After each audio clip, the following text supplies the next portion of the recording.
Hi, I'm Christopher Warnock of Renaissance Astrology, and today I'm going to talk about curses, malefic spirituality, curse detection, protection, and just a whole bunch of topics kind of on this area.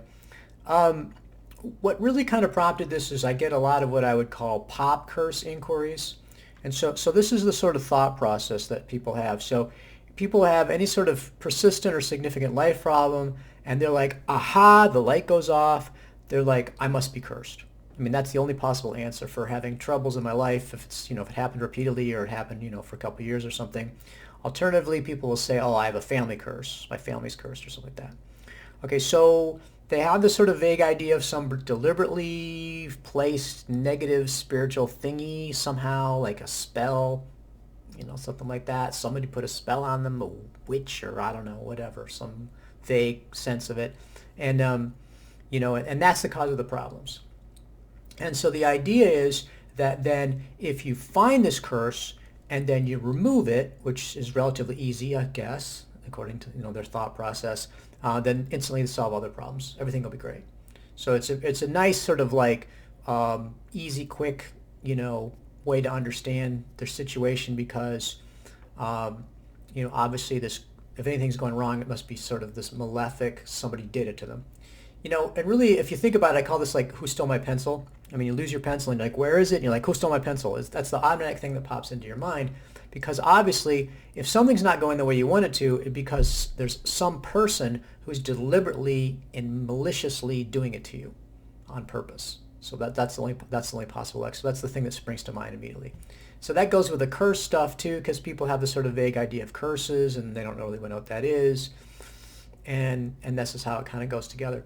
So that's what I would call the pop curse. Like I said, that anytime you have significant problems or whatever, it's a curse, or at least that's something you need to think about. And that curse is done by somebody, probably a professional person of some kind, witch or whatever, curse person, who's cast a spell on you. And then that accounts for your problem. And like I said, if you remove that, then instantaneously everything goes great. You get exactly what you want. You get the boyfriend or girlfriend, husband or wife, you're a millionaire, all your health problems go away, you're totally successful because of that. That's the only thing that's stopping you from being successful. So, obviously a lot of bad stuff happens to people that's not the result of malefic spiritual, intervention, conscious intervention, like a curse. At the same time, we don't want to go the other extreme, the atheistic materialistic extreme, and insist that, spirituality doesn't exist, so obviously malefic spirituality doesn't exist either. There's no curses because there's no spiritual anything. So I want to talk a bit about that, just kind of like walk through sort of some of the, just very quickly, and sort of the traditional view of curses. And really we need to step back, like as all these videos I'm having to do is to talk about worldview. Again, the standard modern approach, it's mostly unconscious a lot of the time, but the view is that nothing exists except matter and energy. Okay, and those are equivalent to each other. So spiritual just simply doesn't exist. When someone talks about spiritual, that means psychological, and that means brain function, and brain function is just electrochemical, and that, it's molecules and atoms, and then it's, subatomic particles. So this random bouncing of subatomic particles explains everything. And there's spiritual is nothing but a metaphor. So it's not really, and so you talk about a curse, it's like, you say I'm cursed, you just mean that metaphorically. I mean, it doesn't mean anything, there's nothing to it, it's just sort of like, oh, I'm having a bad time. So that's the sort of, if you're going to ask a scientist or an academic or something like that, that's what they would say. If you say curse is, like I said, purely metaphoric. There's nothing corresponding to it. If we look at the traditionals, any traditional society, you can take your pick. Their view would have been that the spiritual fully exists. In fact, it's more primary than the material. That the material, in fact, depends on the spiritual, right? And if there's a contradiction between the spiritual and the material, obviously we're going to look to the spiritual. That's where the deepest truth is. So in addition, though, the spiritual can cause specific effects. And so you can think about that like if you pray, you can pray for things and then it happens. I mean, that's spiritual. Or like a saint, they can, cure people or things like that. They can do miracles, bilocate, things like that. So the spiritual can actually be used for causing specific effects, whether those are spiritual or material effects. And then the view would have been, again, this is true of almost all societies, that spirituality can be, in terms of the individual perspective, can be benefic, can be good, can be neutral, or it can be evil. So those are all possible. Spirituality can kind of express itself in those different flavors. And so the basic traditional view would be that, I think, like, for example, a blessing, that's intentionally using spirituality to help a specific person or set of persons, or have a specific effect. Okay, that's helpful. And then a curse would be intentionally using spirituality to harm a specific person or set of persons, or cause a negative effect. Right. So if you look at the Catholic Church, this is very early on, like early medieval period. I mean, a lot of what they're getting the reputation for is these saints would come and they would do miracles, like St. Patrick has, got rid of all the snakes in Ireland. They have these magic wars. They would defeat pagan wizards and things like that. And the Catholic Church would have a lot of ceremonies that were later condemned as being magical. For example, they would bless the crops. They would bless and they would curse like pests. Or if someone stole things, they would curse them. As part of, if someone was excommunicated or there's an interdict, they would actually, do curses on that person too.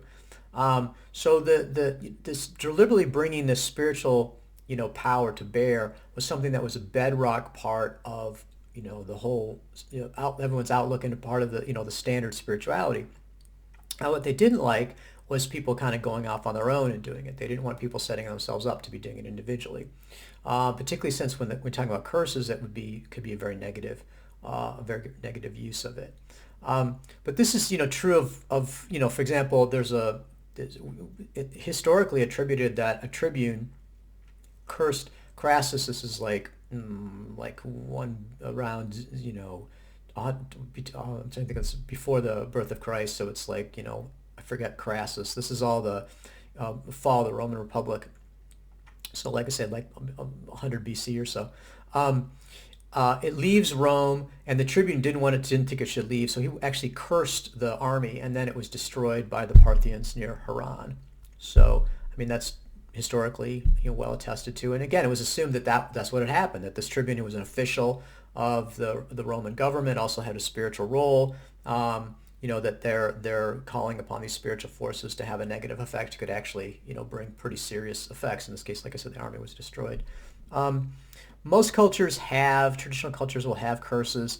Often this comes from a specialized practitioner, magical practitioner of various kinds. You can have good magic, bad magic, that sort of thing.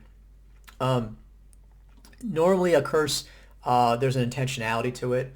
You take some sort of action, that has a magical or spiritual effect. Often, almost invariably, it's going to be word-based. I mean, there was what's called defictiones. They're like, you take a lead sheet and you write, what the desired effect on it. That was very common in Greek and Roman practice for cursing people or causing positive effects, but a lot of curses for all sorts of various purposes. Think of American Southern hoodoo or root work. They do a curse with what's called goofer dust. Goofer dust comes from a cemetery. Not necessarily bad in this culture, but it has the spiritual impulse. It's getting the spiritual power from the cemetery. It's not necessarily evil. But in this case, you can use that goofer dust, and you scatter it often on the doorstep, or someone will walk across it. So that's the way it affects them. Again, wide range of both positive and negative effects possible in these cultures with spiritual means. Curses are just taken as being part of the package. Obviously, they're going to look upon someone doing a curse as being negative. That's not a good thing to do. One of the interesting types of curses is, as opposed to having a practitioner and a complicated ritual, and like I said, you've got the goofer dust, or the tribunes actually was burning incense and things like that. There's something called ill wishing, and so this is pretty minimal as an overt act. It could just simply be expressing the wish for something. I mean, in a Renaissance setting in England, often it could be livestock. It's like someone would get angry. The classic was, old woman goes and is begging, and they refuse to give her anything, so she gets upset about that and says, "I hope your cattle die," and then they die. So like, clearly that's been ill-wished. Another example of that would be the evil eye, very widespread, just from a glance. And the evil eye is interesting too because it's not even necessarily intentionally wanting to hurt the person. It can be just even admiration or jealousy. If you have a strong sort of jealous feeling toward that person or you're envious of that person, then that can have this negative spiritual effect. And so what's interesting about the ill wishing is that the Renaissance witches were felt to have naturally this ability to ill wish somebody because they had a natural spiritual connection to people. That spiritual connection also was naturally there for people that you were close to, particularly your family members, and particularly your parents. Parental curses were felt to be very, very powerful. If a parent cursed you, that was felt to be a very negative effect on you. Again, because of their very close, connection to you. Like there's a physical connection, obviously, with your parents, but there's also this emotional and spiritual connection. So that having that spiritual connection allows that their positive feelings toward you or their negative feelings toward you to manifest. This is something that I think, again, people don't, think about, again, with curses is that, just in the context we're dealing with now, is that there's a tendency to see this as, like I said, it's being caused by some, practitioner that cast a spell, or at least it's, somebody doing some overt act, when in fact it could be somebody who's just close to you emotionally and is angry with you and upset with you, and that has a negative spiritual effect on you. So in a lot of cases, if you're a person who's not in a milieu with active magic users, I mean, certainly there's more and more people doing magic, but your average sort of like middle class American is often not in contact with anything like that. So if they're having a negative spiritual influence on them, it often is from somebody being angry at them and maybe not even intentionally causing it, just they're upset with you or angry with you, and it's having this negative effect. Which is not to say it's not taking place. I mean, if you find the evidence, if you find a mojo hand or something, and you've got some, like I said, you find some paper that's got some curse on or something like that. I mean, if you find physical evidence, there you go. Or if you're dealing with people, you're in contact with people that are doing magic, again, that's not impossible. Let's talk a little bit about, so again, the question is, if you've got the curse, if you think you're cursed or whatever, what can you do? Now, like I said, the first thing is to recognize that that's not the invariable cause of all bad, everything bad that happens. So I think, though, that the first step is detection, and that's obviously very difficult to do. I mean, there can be no physical evidence whatsoever, bad stuff happening, and there's a lot of possible reasons for bad stuff happening. What do you do? My favorite methodology for detection is a horary chart. And so you'd ask a question. The classic one would be, am I cursed? Am I under spiritual attack? I take the chart of that, and then I can look at it, and the charts are almost always very, very clear on the question of yes or no. And so there's a link, on the page there. You can see the link to. I have a whole page on curse horaries, and you can take a look and read about that. And so I would say maybe a quarter to a third of the time, the charts would show active negative spiritual influence. So this is somewhat different from, again, people have this concept of a family curse. It's like genetic or something like that. I mean, what the horary is showing is, it's almost like doing a lab test. We're going to take a biopsy and send it to the lab. It's like, okay, well, it's negative, it's positive. I mean, this is showing if there's any detectable, negative spiritual influence at the moment. Now, sometimes I had a horary recently where it was very strong. The ruler of the 12th house is what we look at for curses. That was very strong. And in the 6th house, which is, illness and stuff, that had separated. But it was so strong, my sense of it was that there had been some negative spiritual influence, but it was past. The other possibility is that with a separating aspect like that you're really afraid of it, but there's also no actual negative spiritual influences. So those are also possible. But my view from that chart was that they weren't currently being cursed. They weren't currently under negative spiritual influence. Now, go back a couple months before, and I got one that was a yes. There's very significant, specific chart factors that you look for, and they showed up in the charts. I'm like, okay, it looks like you're under spiritual attack. So at that point, the obvious question is, what do I do? And it's interesting because, like, people are asking me marriage questions or relationship questions or business questions, and there isn't an expectation that if I say, no, you're not going to get married, then I'm going to somehow marry the person. I'm responsible for also causing it. A lot of times with horaries, though, with curse horaries, people get upset because I'm like, look, all I can do is detect it. But it's a bit like a GP, a doctor who, does a cancer test. So they're not necessarily going to be able to cure you, even though they can detect it. The detection is useful. I mean, again, if you're finding that you're not cursed, then you don't need to worry about that anymore. If you are cursed, that's useful information, but I'm not necessarily the guy to be entirely solving the problem for that. I mean, I don't do curse removal. it's interesting. I mean, what I have to offer, and again, I don't want to hard sell this at all. There's this whole gypsy fortune teller curse where they say you're cursed and then you got to pay them $100,000 to take it off. And I just do not want to get in that situation. I mean, a lot of times my preference is just to do the horary. But if you're like, okay, I want to get something done, then the next step I would say that I have available are protection talismans. These are, again, there's a link to my page. You can see the ones we have on offer. These are typically fixed star talismans. Your planets are not really mentioned in traditional sources as specifically being for protection, and definitely not mentioned as being for spiritual protection, whereas the fixed stars are. There's a number of different choices for that, a number of different fixed stars. The most powerful is probably Algol. People have, it's interesting with Algol because there's a big difference between what Algol shows as a predictive factor in like a horary or natal chart and what its protective use is. I mean, it's very negative in a horary chart, So people read that and they get freaked out, and it's like they just can't deal with the idea that, well, maybe it's different or there's a different. What I would say about it is that, yeah, Algol's got a lot of power, and that shows up negatively if it's directed against you. But if it's a protective situation, it's going against your enemies. One of the things I like about the Algol talisman is that according to our sources, anything that's thrown at you is like mirrored right back at the person that threw it at you. And that seems to me, that's about as aggressive as I would be willing to do. But that seems fair enough. They're going to throw it at you. They just get it thrown right back at them. And so, but again, I don't hard sell Algol. If people are nervous about it, they've got plenty of other options for that. But I just get the sense of people like, well, how can you recommend Algol when it's so evil? And it's like, look, it's not a problem as a protective talisman, in my opinion. But again, everyone has to choose for themselves. So take a look at those options. Really, what we're looking at the talismans for is as a filter or a shield. They're not dealing with the underlying problem. They're just a kind of a protective mechanism. Okay, so what do you do about the underlying problem? Well, like I said, I don't do curse removal. It's interesting. I had a person who used to refer people to, and they were really enthused. They're like, oh, this is great. I love doing this. Helps people, and they were regaling with these various stories. And then I didn't hear from them for a while, and then I found out that they died mysteriously. So I kind of wonder if maybe they just hadn't tangled with something that was beyond their capabilities.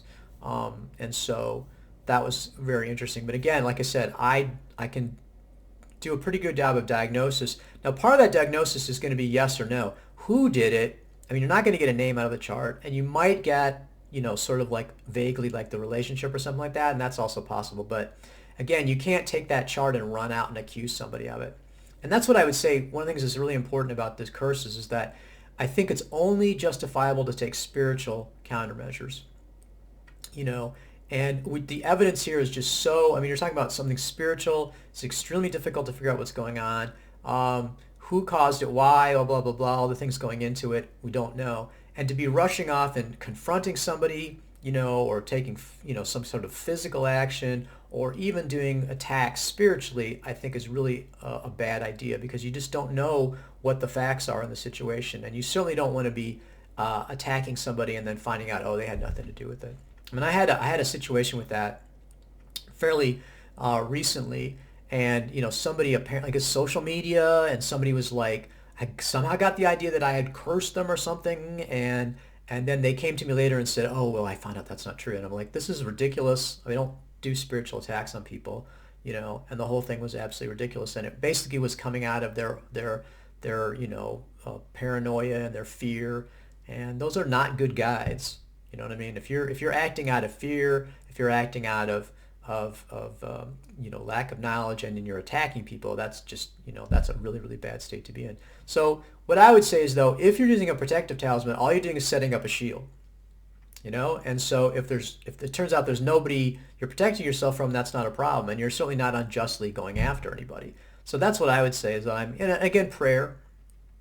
I mean, if you're going to be calling on positive, spiritual influences, that's really good too. So that's what I would say is that, I think that it's easy to fall into this thing of, like I said, there's the atheistic materialism is there's no curses at all. You can have the New Age stuff too, where they're like all spirituality is good, and that's also a little bit questionable too. There is definitely the possibility of negative spiritual influence. So you don't want to throw out the baby with the bathwater and say there's none at all. At the same time, you don't want to be assuming that every single situation that things aren't going your way, there's somebody malevolently cursing you. So there's a lot to kind of, figure out and work through this. This is why I think horary is extremely useful. This is why I think our traditional sources are useful. I mean, their focus is going to be, on positive spiritual. That's the best way to respond to it. It's like take it to a higher power, to more positive power. Protect yourself with that. Talismans can be useful for that. So I hope that's sort of useful. I mean, like I said, a lot of people are coming out of this sort of lack of knowledge, and I think it's useful to sort of, my input of working with this stuff for over 20 years with both horary and protective talismans, I hope is useful. But again, everyone has to find their own way. But I certainly wouldn't want people to come away from this thinking, okay, now I have to, take, malefic means myself. I mean, that's definitely not a path that I would want to go down. But ultimately, everyone has to decide for themselves. And really, you want to act out of knowledge. And so often here, we just don't know exactly what's going on, in which case you just kind of say, okay, I'm just going to restrain myself, do the best I can, and go forward. So good. Check out the links, like I said, on horary, also the protective talismans, and then I hope you found that useful and illuminating. I'll look forward to doing more of these videos and talking more about these subjects later.